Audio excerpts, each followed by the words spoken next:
오늘은 무상함을 극복하는 원리이라는 제목으로 말씀을 상고합니다. 우리가 전도서를 오늘 4장까지 끝을 내게 되는데, 이 4장까지 오면서 계속 그 작은 주제가 계속 무상함에 대해서 말씀을 하셨어요. 그래서 한번 이렇게 돌아볼 오늘 이 무상함을 극복하기 위해서는 뭐가 무상했는가 하는 것을 좀 우리가 다시 한번 돌아볼 필요가 있는데, 우리의 그 인생이 하나님 없이 인생은 무상하다, 그걸 말했고요. 또 지혜, 아무리 우리가 뛰어난 지혜가 있다 해도 다 똑같이 있는 사람이나 없는 사람이나 생의 마지막은 다 똑같이 가더라. 또 향락도 즐긴다고 즐겼는데도 끝날 때는 아무 의미가 없더라 그랬고, 또 수명도 오랫동안 살면서 누려야 되는데 어느 정도 살면 다 인생의 끝이 오기 때문에 무상하다 그랬고, 또 하나님이 계시기는 하는 것 같은데 하나님에 대해서 구체적으로 알지를 못하기 때문에 하나님께 어떤 영향을 받지 않는 그런 무상함이 있고, 또 지난 시간에는 부조리한 세상을 쳐다볼 때 너무 학대가 많고 또 사람을 불행하게 하는 이런 요소들로 인해서 무상하다, 이렇게 말씀을 했어요. 그러니까 이렇게 여러 가지 무상함을 우리가 느끼며 사는데, 그러면 이것을 극복하는 방법이 뭐냐? 두 가지로 말씀이 나눠져 있는데, 앞에 3장에서 3장 12절부터 22절까지 영적인 관점에서 이 무상함을 극복하는 방법을 말씀했어요. 그것은 하나님을 잘 몰라서 우리가 무상했는데 하나님을 제대로 알면 된다는 거예요. 어떻게 알아야 되느냐? 하나님이 우리를 보낼 때 뜻을 세워서 보내셨다는 거. 또 하나는 하나님은 우리를 테스트하고 계시다는 거.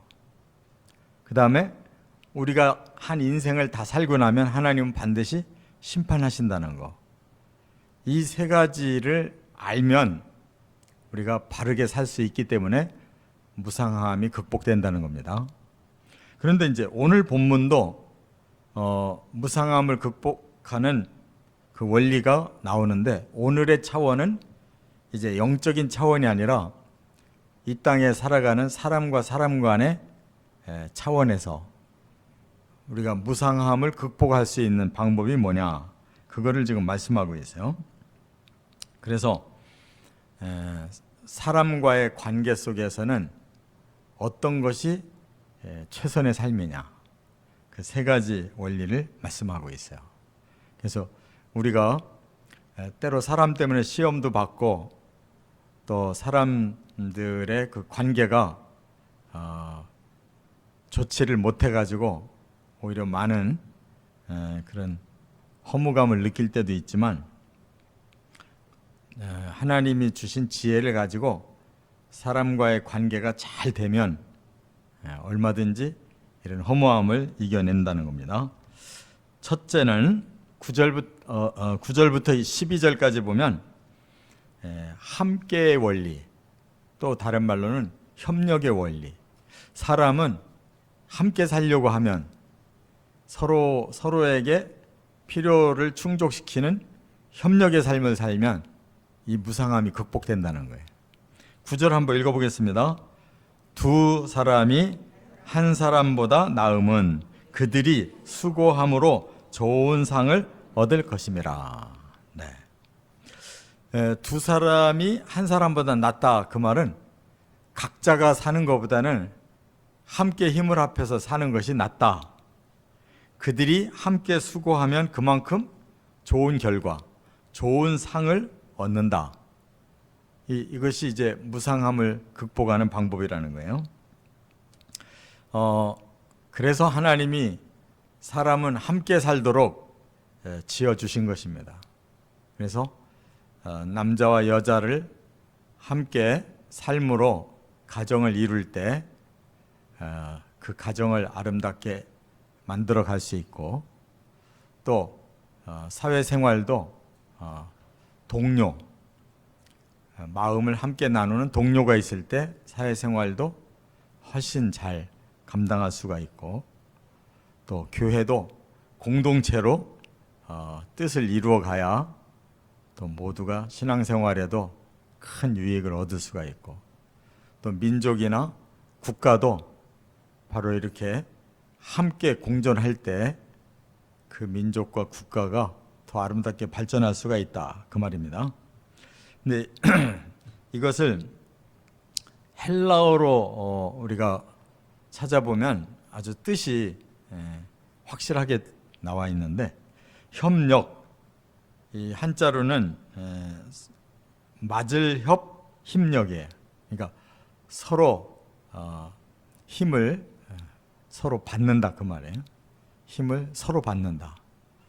그런데 이 헬라어로는 쉰 에르고스라고 그래요. 쉰이라는 말이 함께라는 뜻이고, 에르고스라는 말은 일한다, 그런 뜻이에요. 함께 일한다. 지금 원어가 수고한다 그랬잖아요.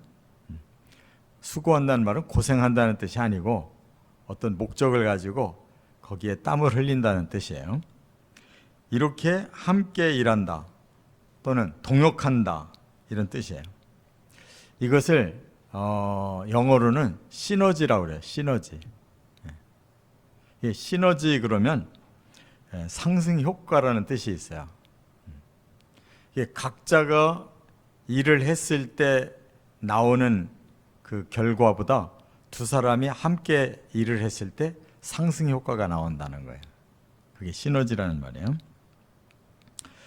또 혼자 하는 것보다 함께 하면 몇 배의 결실이 생긴다, 이렇게도 말할 수가 있어요. 제가 예전에 한강 자유로를 이렇게 가고 있을 때 이렇게 그 하늘에서 기러기가 날아가는 것이 아주 너무 멋있었어요. 근데 정말로 기러기는 때를 쫙 지어서 가는데 한가운데 제일 앞에 서 있는 대장이 있어요. 그리고 그 옆으로 조금씩 뒤로 가면서 이렇게 따라가요, 양옆으로. 그래서 이렇게 큰 날개를 짚고 기러기가 날아가거든요. 근데 이것이 하늘을 나를 때 그 기러기 떼가 가장 힘이 안 들면서 가장 서로가 질서 있게 멀리까지 갈 수 있는 그게 방법이라는 거예요. 그렇게 기류를 가장 잘 타면서 저항을 적게 받고 또 서로에게 힘을 주고 또 방향을 잘 잡아갈 수 있는 최적의 방법이 바로 그거라는 거예요. 대장이 딱 앞장서면 양 옆으로 조금씩 뒤에 이렇게 따라서 이렇게 쭉 가늘 때, 그런 미물도 그런 상승 효과, 또 함께 할 때 훨씬 서로에게 힘이 된다는 거, 이거 알고 있다, 그 말이에요. 제가 대학 다닐 때는 그런 말이 없었는데, 이제 지금 세대들은 이 대학에서 공부할 때 물론 개별적으로도 공부하지만 그룹별로 스터디를 많이 하더라고요. 그것이 굉장히 상승 효과를 준다는 거예요. 근데 예전에는 그냥 혼자서 막 도서관 가서 그냥 씨름하면서 공부를 많이 했는데, 지금은 다 같이 모여서 이렇게 그룹별로 이렇게 서로 토의해 가면서 이렇게 공부를 해서 각자가 공부를 해서 얻는 것보다 서로가 함께 모여서 토의하면서 얻는 지식이 훨씬 상승 효과가 있다는 거예요. 이런 것도 이제 이런 한 사람보다 두 사람이 낫다는 이 원리와 같고, 또 요즘에 회사도 제가 얘기 들어보니까 전부 팀으로 바꿨대요. 이름을 무슨 팀 무슨 팀 무슨 팀. 그래서 뭐 지휘 뭐 무슨 뭐 계장님 과장님 뭐 부장님 막 이런 거보다는 그냥 팀장님 하면 그냥 다 끝나는가 봐요. 그래서 굉장히 팀을 이루어서 그 일을 하는 것이 이제 지금 이렇게 회사에서 하는 방법이라고 그래요. 그것도 바로 이제 함께 공동의 목표를 가지고 서로 뭐 너무 위아래를 가리지 않고 그냥 함께 힘을 모아서 일하도록 하는 그러한 좋은 방법이다 하는 것입니다. 이 원리를 이 전도서가 이렇게 말씀을 한 것이 3000년 전이에요. 그렇기 때문에 성경은 이 세상의 어떤 그 지식보다도 앞서가고 있는 걸 알 수가 있어요. 지금부터 3000년 전에 그러한 문서가 거의 없어요. 성경처럼 이렇게 살아있는 이런 문서가 거의 없어요. 성경에는 이렇게 시편이라든지 잠언이라든지 전도서라든지 이런 말씀들을 보면 너무 생생하게 이렇게 교훈이 남아 있어 가지고 지금도 그 원리대로 살면 틀림없는 그런 효과를 거둔다 그 말입니다. 또 여기에 10절에 보면 이렇게 또 말씀을 했어요. 하나가 넘어지면 동물을 붙들어 일으킬 수가 있고, 또 홀로 싸우면 화가 임하지만 둘이 함께 누우면 따뜻하다 이렇게 말합니다.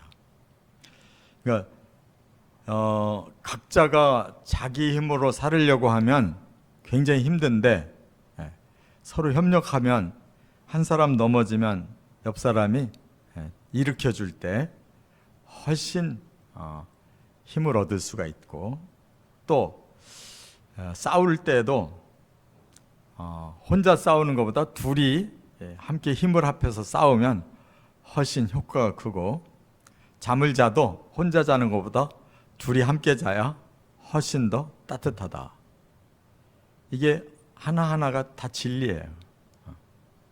그래서 이렇게 사는 것이 우리의 인생의 허무감을 훨씬 극복을 할 수 있는 힘을 얻게 된다 그런 말입니다.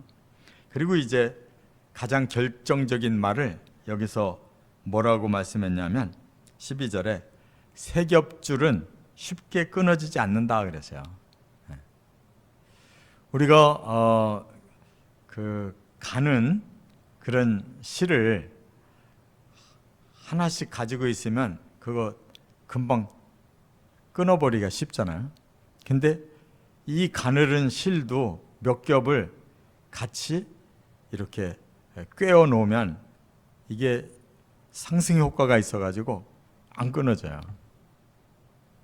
그러니까 각자가 실이 나눠져 있으면 하나하나 끊으면 끝나는데, 이게 뭉쳐 있으면 상승 효과로 인해서 끈이 안 끊어져요. 이거와 똑같이 우리도 영적인 원리가 서로 힘을 모으는 데 있다는 거예요. 우리 예수님이 그걸 이렇게 말씀했어요. 두세 사람이 내 이름으로 모이는 곳에 나도 그들 중에 있느니라 그랬거든요. 그러니까 두세 사람, 그러면 벌써 이것이 작은 공동체가 돼 있어요. 거기에다 예수님까지 함께하면 그야말로 완전한 공동체가 되는 거예요. 이것이 영적인 협력의 원리인 줄 믿습니다. 그래서 가정 예배도 필요한 거고, 구역 예배도 필요한 거고, 또 그룹별 성경 공부도 필요하고, 이렇게 기도회도 필요하고, 전도대도 필요하고, 다 이렇게 함께하는 이런 사역이 진정한 영적 효과를 거둔다 하는 걸 알 수가 있어요. 예수님이 마지막으로 유언처럼 주고 가신 말씀이 있어요. 하늘 올라가시기 전에 마지막으로 주신 말씀이 뭔지 아세요? 너희는 성령을 기다리라 그랬어요. 너희라고 그랬어요. 너희. 본래 예수님이 가까운 제자를 몇 명 뽑으셨어요? 12명 뽑았는데 3년 4개월 제자를 데리고 다니면서 훈련시켰는데 남은 사람이 몇 명이었냐면 120명이 남았어요.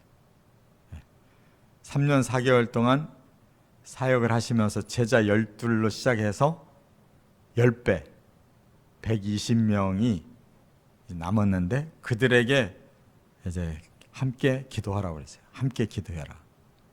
그러면 성령이 오신다는 거예요. 근데 열흘 만에 성령이 임했는데 그 120명이 성령 받으니까 그날 성령 받은 날 얼마가 예수 믿었어요? 사도행전 2장에 보면 3,000명이 예수 믿었다고. 그러니까 이 상승 효과라는 게 얼마나 큰가를 알 수가 있잖아요. 예수님 한 분이 아니라 12사람이 120명이 120명이 3,000명이 이렇게 늘어나는 거예요. 이것이 영적인 사역 원리인 줄 믿습니다. 두 번째, 13절 14절에 보면 지혜의 원리라는 거예요. 지혜의 원리. 우리가 이 세상에 살면서 우리의 그 허무감을 잘 이겨내게 하고 우리의 삶에 좋은 결과를, 열매를 거두는 방법이 지혜라는 거예요. 자, 13절 한번 같이 읽어보겠습니다. 가난하여도 지혜로운 젊은이가 늙고 둔하여 경고를 더 받을 줄 모르는 왕보다 나으니. 여기 두 사람이 있어요. 한 사람은 젊고 한 사람은 늙은데 신분은 180도로 또 달라요. 이 가난한 젊은이와 또 늙은 왕이 있단 말이에요.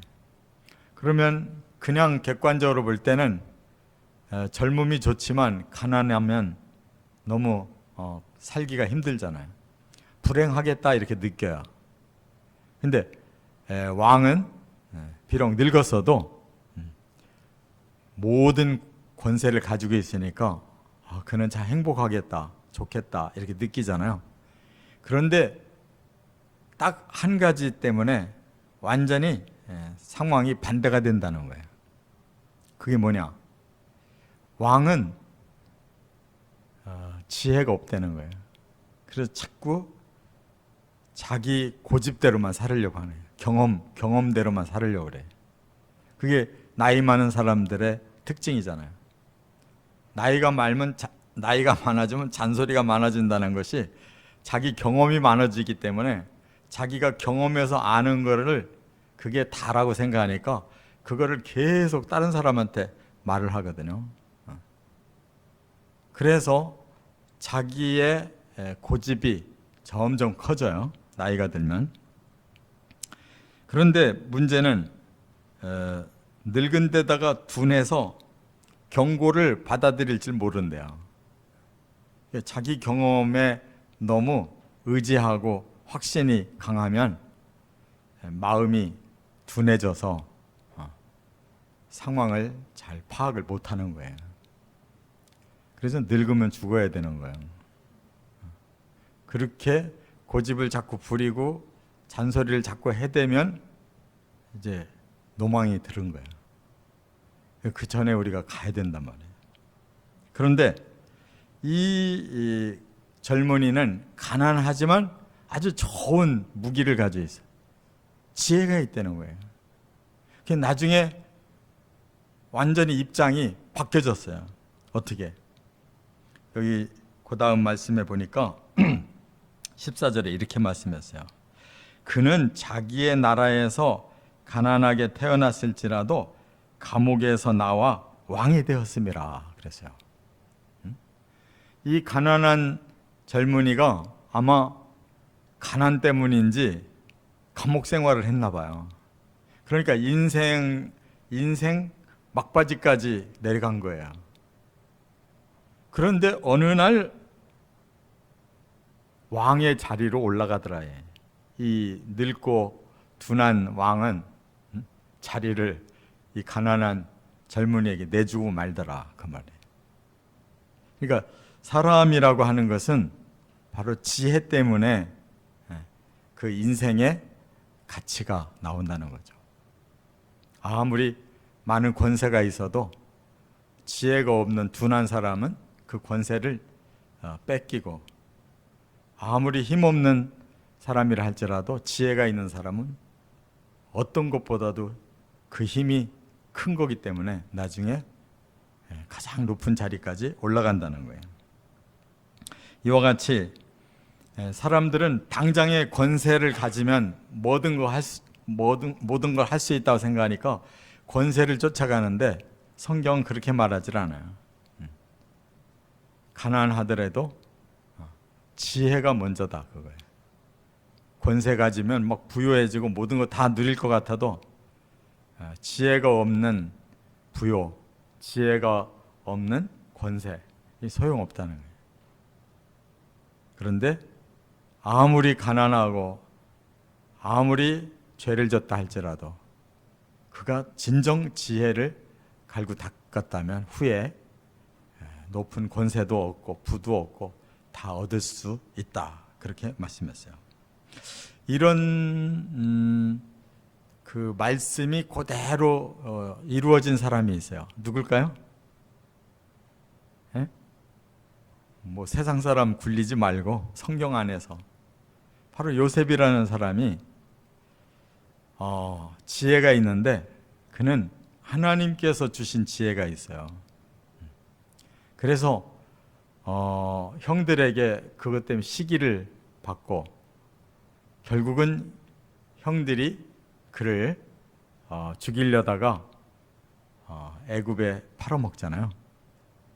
그래서 그는 어려서 아버지에게는 가장 사랑받는 아들이었는데 형들의 그 배신으로 가장 인생의 밑바닥까지 내려갔어요. 또 겨우 좀 안정을 얻나 싶으니까 그냥 그 경호대장의 아내가 또 막 꼬이는 바람에 이게 잘못돼 가지고 감옥에 들어갔어요. 인생 제일 밑바닥까지 간 거예요. 종에서 죄수까지 됐어요. 그런데 그에게 반전이 와요. 왜냐? 갑자기 세상에 기근이 생긴 거예요. 그래서 뭐 내노라는 사람이 누구도 그 기근을 해결할 길이 없는 거예요. 그런데 바로 애굽의 왕이 꿈을 꿨는데 그 꿈을 유일하게 해몽해 줄 수 있는 힘이 이 요셉에게 있었단 말이에요. 그래서 바로 그 하나님이 주신 지혜를 제안을 했을 때 왕으로부터 모든 고위직들이 바로 그를 세우잖아요. 그리고 왕은 뭐 권세가 있다 할지라도 그냥 명예직일 뿐이고 실제로 그 애굽 나라를 이끌어가고 그 기근을 극복하고 그 당시에 그 중동 지역에 많은 사람들을 살려내는 역할을 요셉이 하잖아요. 그렇게 되니까 가장 밑바닥에서 출발한 요셉이지만 나중에 세상에서 가장 존귀한 자, 또 가장 선한 영향력을 많이 끼친 사람으로 그 시대를 이끌어갔단 말이에요. 그게 다른 게 없잖아요. 하나님이 특별히 주신 지혜가 출중했기 때문에 그런 역사가 일어났다, 그 말이죠. 자, 끝으로 이제 또 하나 세 번째가 있는데 이게 가장 중요한 것 같아요. 15절 16절에 보면 비움의 원리라는 거예요. 비우는 일, 이것이 제일 중요한 일이에요. 15절을 한번 같이 읽겠습니다.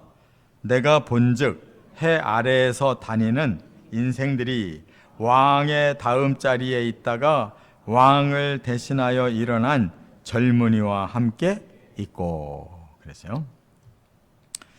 자, 우리가 이제 다시 한번 좀 덧어본다면 이 땅의 삶이 기본적으로 참 허무한 삶이에요. 처음에 뭔가 많은 걸 얻을 것 같은데 살아보면 별게 없어요. 끝에 가면 다 손 놓고 사라지는 일인데, 그러나 우리가 이 땅에 사는 동안에 그래도 뜻있고 보람있고 열매를 남기면서 허무감을 이겨낼 수 있는 방법이 이제 앞에 두 가지가 있다고 그랬는데, 사람들은 서로 도와야 된다는 거예요. 서로를 위해서 서로 협력하고 봉사하고 위해주면 그것이 상승 효과가 있어가지고 인생이 허무하지 않다는 거예요. 두 번째가 또 뭐라고 그랬어요? 지혜가 있으면 아무리 다른 조건은 다 열악하다 할지라도 지혜만 있으면 그의 인생은 점점 핀다는 거. 그런데 드디어 이 젊은이가 그 지혜 때문에 왕까지도 됐다는 거예요. 그러나 그거보다 더 중요한 게 있다는 거예요. 세 번째는 비우는 것을 잘하는 사람이 진짜로 허물을 이기고 마지막을 잘 장식할 수 있다. 그런 말을 한 거예요. 해 아래에서 다니는 인생들이 왕의 다음 자리에 있다가 왕을 대신하여 일어난 젊은이와 함께 있고 그랬어요. 이 말은 무슨 뜻이냐면 앞에 말씀을 이어가는 거예요. 늙은 왕이 둔하니까 계속 고집부리다가 그 권세를 잃어버리잖아요. 그 자리를 가난해하고 그래서 죄도 짓고 감옥에도 갔다 왔지만 지혜가 있다 보니까 점점 노력해서 그 왕의 자리를, 다음 자리를 이어갈 수 있더라는 거예요. 그런데 그가 거기서 한 가지만 더 갖췄더라면 좋을 걸, 그가 갖추지를 못하니까 모르는 게 있더라는 거예요. 그게 뭐냐? 또 그 자리를 다음 사람이 그 자리에 들어온다는 사실을 잘 몰랐다는 거예요. 그래서 여기 16절에 바로 그렇게 말씀을 하는 것입니다. 사람은 자기가 지혜가 있어서 처음에 상상도 못한 자리에까지 올라갈 수는 있으나 그 지혜가 있다고 해서 언제까지나 그 자리에 있는 거 아니라는 거예요. 때가 되면 사람은 죽어야 되거든요. 그 자리를 언젠가는 비워야 할 때가 온다는 것을 알아야 된다는 거예요. 사람은 아무리 좋은 걸 가지고 있어도 그걸 언제까지나 가질 수 없어요. 다 잠깐만 누리는 거예요. 그리고 나서 끝은 반드시 비워야 되는 거예요. 그러니까 이거를 모르는 사람은 그냥 매어 달리다가 자기도 둔한 자가 되고 자기도 고집 부리는 자가 되고 경고를 깨닫지 못하고 끝까지 노망이 들어서 이렇게 할 수 없이 죽는 사람 얼마나 불행하냐 말이에요. 할 수 없이 죽는 사람들이 얼마나 많아. 그러니까 그 때가 됐으면 뭐가 제일 중요한 거냐? 비울 줄 아는 게 제일 중요하다는 거예요. 거기에 이런 욕심이 이제 여기까지라는 걸 알고 자기 욕심을 내려놓을 줄 아는 사람이 최고로 인생을 잘 사는 사람이라는 거예요. 그렇기 때문에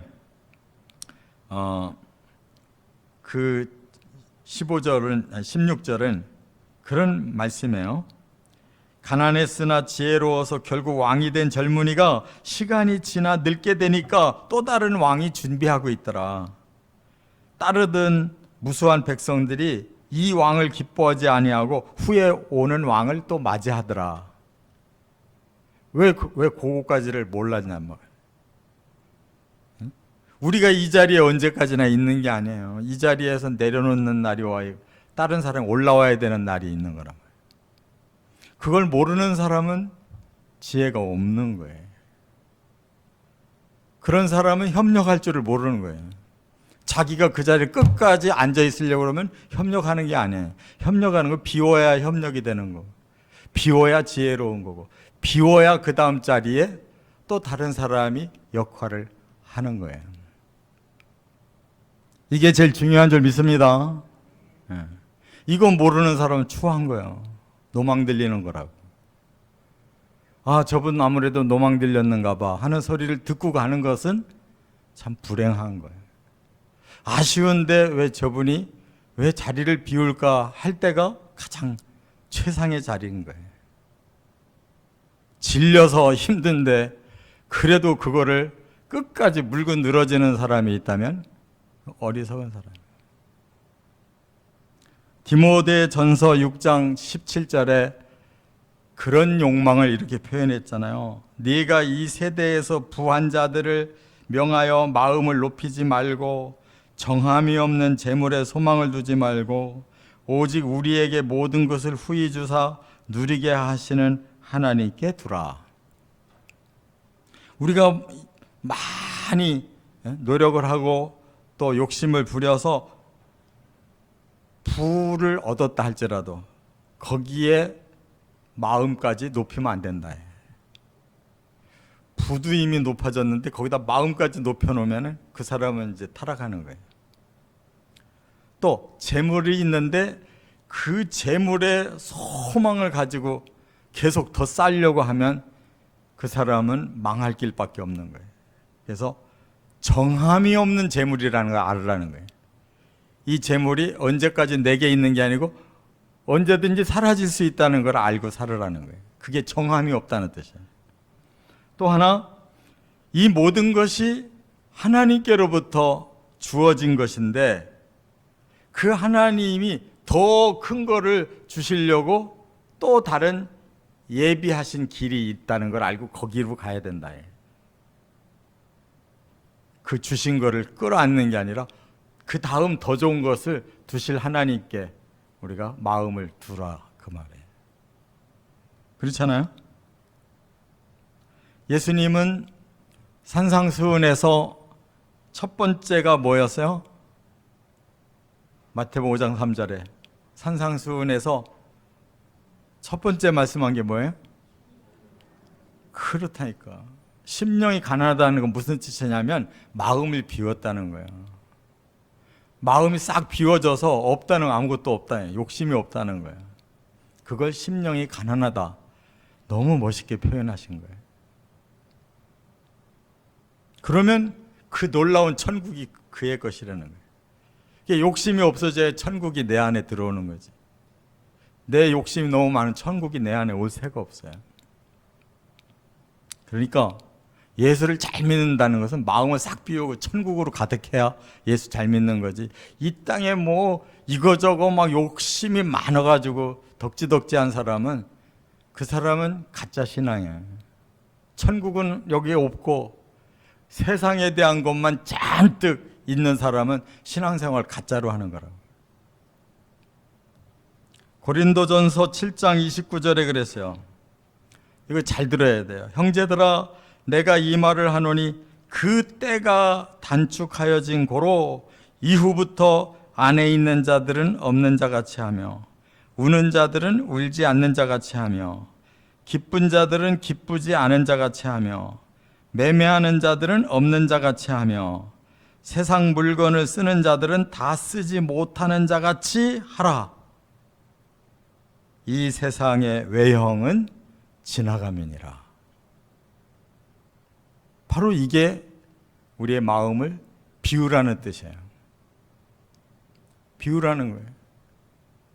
나이가 들어갈수록 때가 점점 더 끝이 날수록 우리의 마음을 비워야 바로 우리는 그 다음에 가야 될 나라를 준비할 수가 있는 거예요.